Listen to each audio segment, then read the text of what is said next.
Hello folks, today I'm going to be taking a look at Atomic Mass Games' Marvel Crisis Protocol, Corvus Glaive and Proxima Midnight. Okay, so taking a look then at Corvus Glaive and Proxima Midnight for Marvel Crisis Protocol. Here you can see Thanos' Black Order discussed. The set contains the two miniatures, their bases, stat cards, affiliation card, team tactic cards, an infinity gem, and 15 tokens. So, let's see what you get in the box.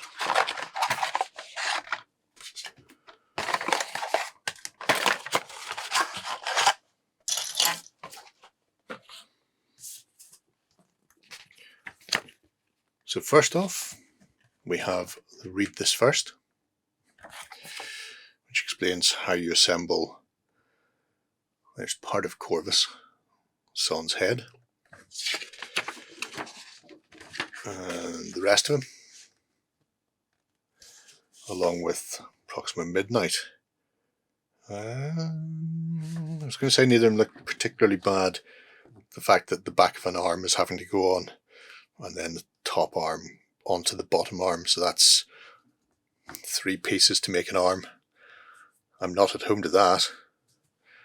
And again, same for the other, but it is what it is. I had hoped they were moving more and more away from that, but I suppose you have to hit a balance between ease of build and aesthetics. So, looking at the models, they come with 2 sets of bases. So we have the large 50 mils. And we also have the 30 or 35 scenic bases. So, choices. We like choices. Taking a look then. Proxima first. Small sprue. Nice detail on it, especially on the spear.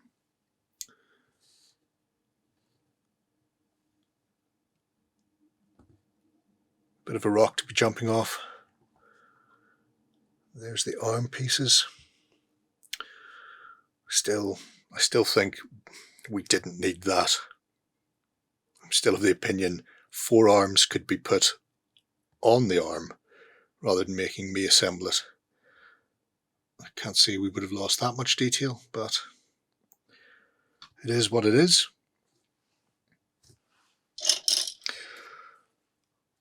Then Mr. Glaive, much larger sprue. His legs are halved, but that's relatively easy to put together compared to sticking a forearm on. Nice texturing on the cloak.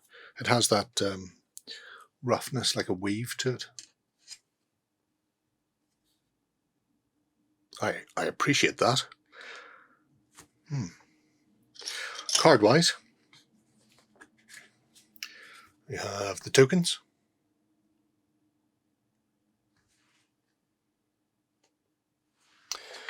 We have the Black Order affiliate card, so Thanos, Ebony Maw, Black Dwarf, Proxima and Corvus. Small, perfectly formed. Compact and bijou, Moston. Compact and bijou. We have the Infinity Gem, which is time. Character may perform an additional action. This activation it can only be used once per turn.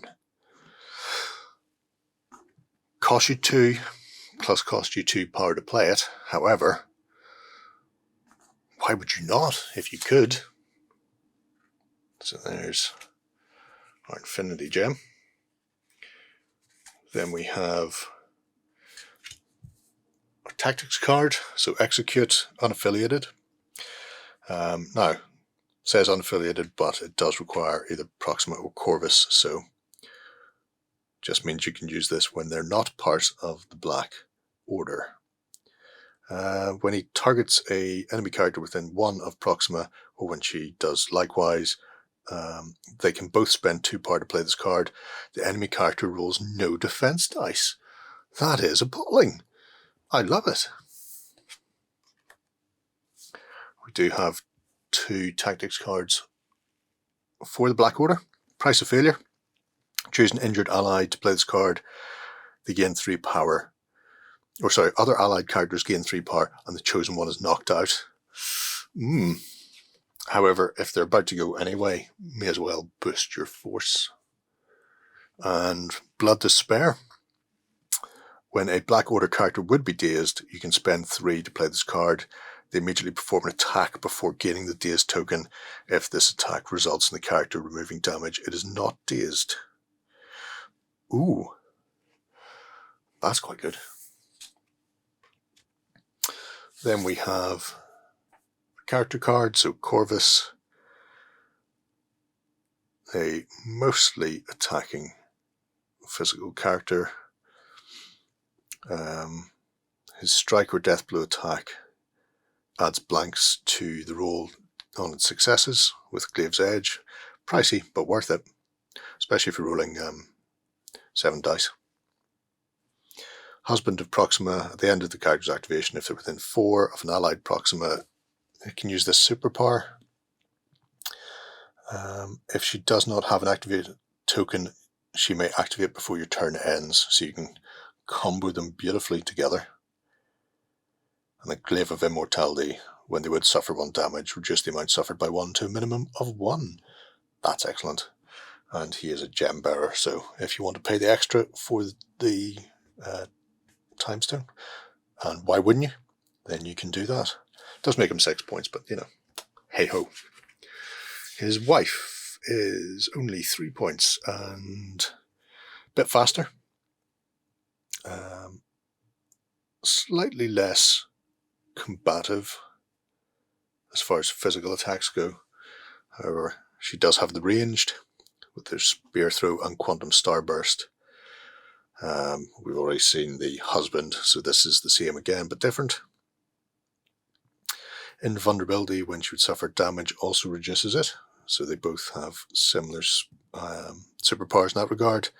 Martial prowess, when targeted by an attack within 2, she can use this superpower, and instead of rolling defense dice, it rolls 5, and the character suffers. If this character suffers no wounds from the attacker suffers 2 damage. Oh, that's just lovely. So, that's what their damage side looks like. And then let's have a look at how they are built. Okay, so Corvus and Proxima are now built. And if we take a look at the lady of the house first. So, nice striking pose. About to spear somebody to death. Build went together fairly easily.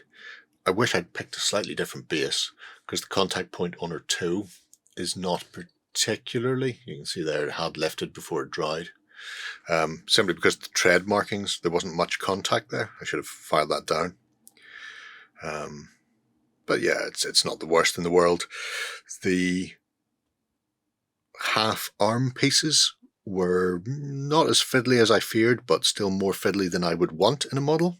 You can't have everything with that. But the rest of it went together in double quick fashion and without any major incidents. As you can see, a little bit of filling will be required in her boot arcs.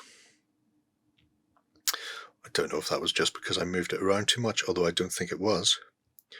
But yeah, the sculpting is the same caliber. The build is getting better with each model, although I think this is a bit of a regression to some of the earlier ones that were more overly complicated than they needed to be. Yeah. Proxima Midnight, very nice. Now, Corvus. He's a leaping kind of fella. No major issues with the build. The fact that his legs come in 2 parts means you have these very distinct grooves down the center of each leg. which I notice on the box. They are still there. I haven't gone to look at any comic reference to see if that is the way his suit is designed or if they just couldn't be bothered filling that. It could be either, you know. But he's a nice miniature. He has a lot of dynamic posing there, and you do have that texture on the cloak, giving it that sort of, I suppose, used, weathered look. So overall, a very striking model. And he does look like he's about to do some serious damage leaping in. I mean, when you have the pair of them together, it's a really nice pairing. So like I say, two terrific models, not too many issues with the build. It's just really those small things that need to be cleaned up, whether it is those lines across the knees, which are a little larger than life, or her boot arcs. But anyway, there we have Proxima and Corvus. Okay folks, there we have it. Two more models from Marvel Crisis Protocol and part of Thanos' Black Legion. So lovely looking models, fantastic on the tabletop, and I really like the husband and wife pairing there. They have a very distinct look between them. I also like they've started to add a bit more sort of weft into things like the cloth to change up how the various materials look as well. So really with every release, Atomic Mass games seem to be progressing as miniature manufacturers. Let me know what you think below. Until next time, bye-bye. Go ahead and check out our other content on screen now. And while you're at it, why not hit subscribe and remember to ding our dong. Go on, you know you want to click it. Go on.